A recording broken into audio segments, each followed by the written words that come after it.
So I wrote that song for Dad a few years ago for Christmas with the idea in mind that I needed to give him a gift because I would never be able to repay him for what I had received.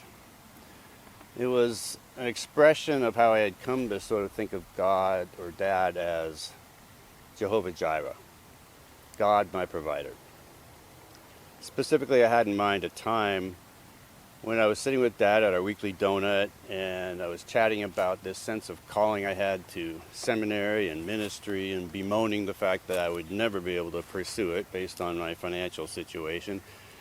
And that's when Dad said to me, "Son, don't ever let what you think you owe me stand in the way of what you feel like God is calling you to do."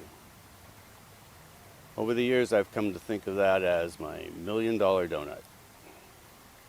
And since his passing, I've been reflecting on other ways that Dad really exemplified for me the nature and character of God as I've come to understand that. In his parenting style, for instance, I've been thinking of when I was in youth ministry and the topic of finding God's will for your life would come up. And I would explain to the kids that that is a concept that does not appear in Scripture, that we take our journeys, we find our paths, and God plays more of a supportive than a managerial role. I find that approach to have borne good fruit in my own family, and I do think to the degree the succeeding generations take up that mantle, it does hold the possibility of being one of Dad's enduring legacies. Which is not to say he couldn't be intense when the situation required it.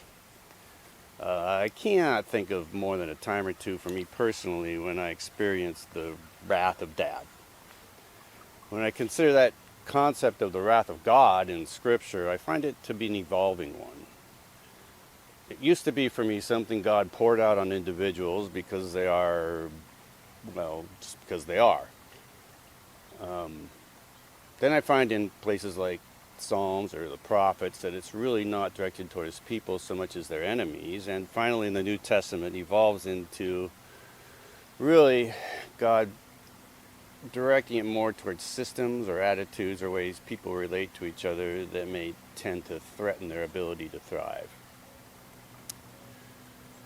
So, the concept of Dad being angry with us just because we exist would, of course, be entirely foreign to his nature, as I do think it is to God's. However, the enemies of his people. So if you were the neighborhood bully, for instance, and you had the bad judgment to make the wrong call with regards to one of his children out collecting for their paper route, you could find yourself on an unscheduled flight from your front porch to the sidewalk. One of the times I most vividly recall was when we had bad judgment ourselves and decided to attempt to float down a river in Alaska, only to find my brother and myself dangling at the end of a dead river, sticking out into a current that had already taken our rafts and all of our gear downstream and was threatening to do the same to my sister, who was hanging on for dear life between us and the shore. Somehow that day, my dad made it back out to where she was, pried her fingers away from their death grip, managed to hold on to her, and get back to the shore. To this day, I do not believe that that is a feat that a human being is capable of.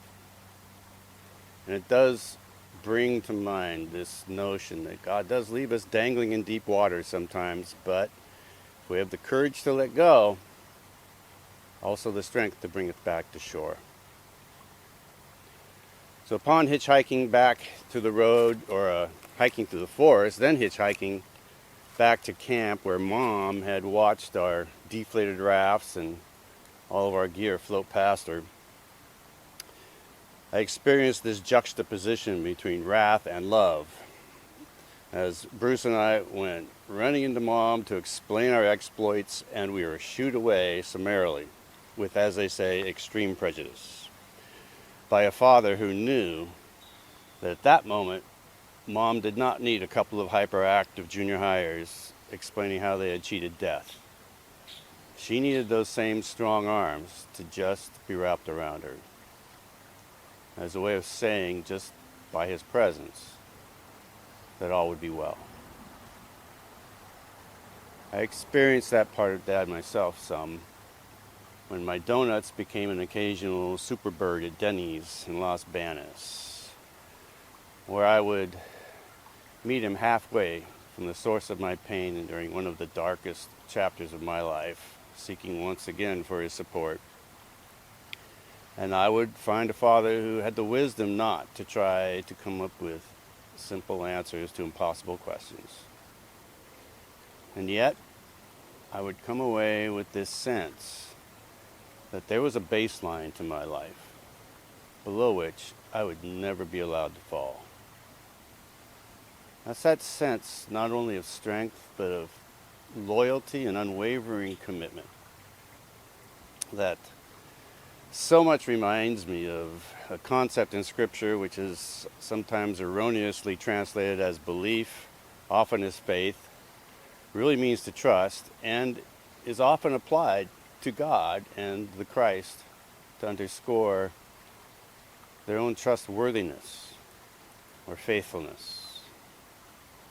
That unswerving loyalty that can never be moved. Very on brand for Dad. That kind of love expressed in that kind of commitment, of course, can also put you at risk for some hurt. But just as the side steps on our own spiritual journey never will cause the back of God to be turned toward us, so there was never a hurt we could put on Dad that would ever fatally test his loyalty to us. And like God, one of Dad's beloveds was the church. And in the same way, his loyalty never faltered. And he was seeking to the end to find ways in which he could contribute. In an imperfect world full of imperfect people and imperfect institutions, I find that to be a key takeaway. If we are ever to stay engaged and still open to the opportunities to make our own contribution.